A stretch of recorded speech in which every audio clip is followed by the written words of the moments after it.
Here we are at the dock in the Nature Center, and we're looking out at the forest that's on the other side of the marvelous lakes that we have here. We've got about a chain of 3 or 4 lakes that are wonderfully surrounded by this forest. If you look across the lake, you'll see that there are trees across the lake that look like they're fully in bloom, really nice and green. And they are the oak trees that our forest shows a good deal of. Fortunately, they are exposed to a lot of sunlight because they're on the outside of the forest and not surrounded by other trees. If we look over to our other side there, we can see the forest where Hunt Hill is located.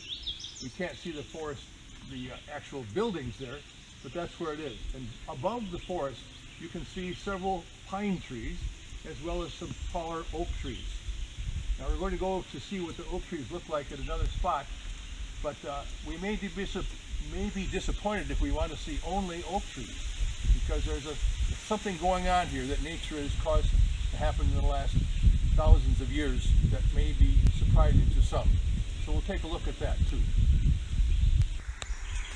For our reference, here's an oak that's growing in the middle of the grounds of Hunt Hill. As we look at it, it's got a really nice trunk, really strong, sturdy, and the leaves are distinctly shaped like lobed. That is, they have lobes on them. If you look real closely, you might be able to find that they have sharp points. So this is one kind of oak.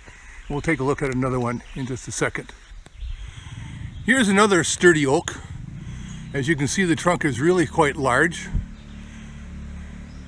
Paige will run into there and take a look at the size difference between her outstretched arms and the oak tree. She can barely reach halfway around it. But this is a little different oak. The leaves are rounded lobes, so we call this a white oak. White oak.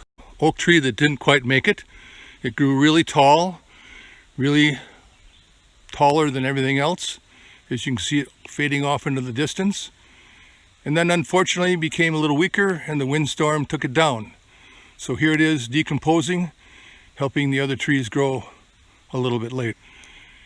Here we are well into the woods, and what we see here are small saplings, younger trees of the maple trees.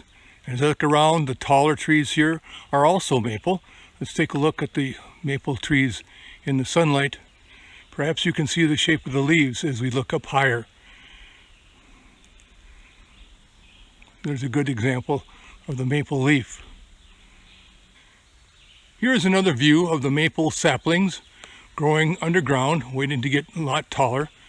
And in the background, there's a really tall tree I'm following right now. As I get higher and higher and higher, it's well above most of the other trees, way up like this. I'll pause here. As you take a look at the lit leaves, you'll find out that this is probably an oak tree, growing taller than all the rest. Remember, its saplings, when acorns fall, are not tolerating the shade, so they don't grow above the maple trees, which are continuing growing. That's why this area in this forest is now called a maple basswood climax forest.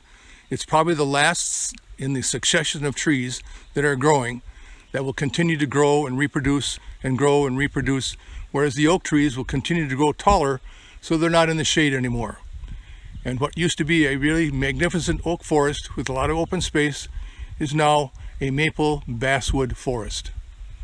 So next time you go to a forest, take a look at the saplings that are growing and find out which ones they are. And let us know if you find another climax forest.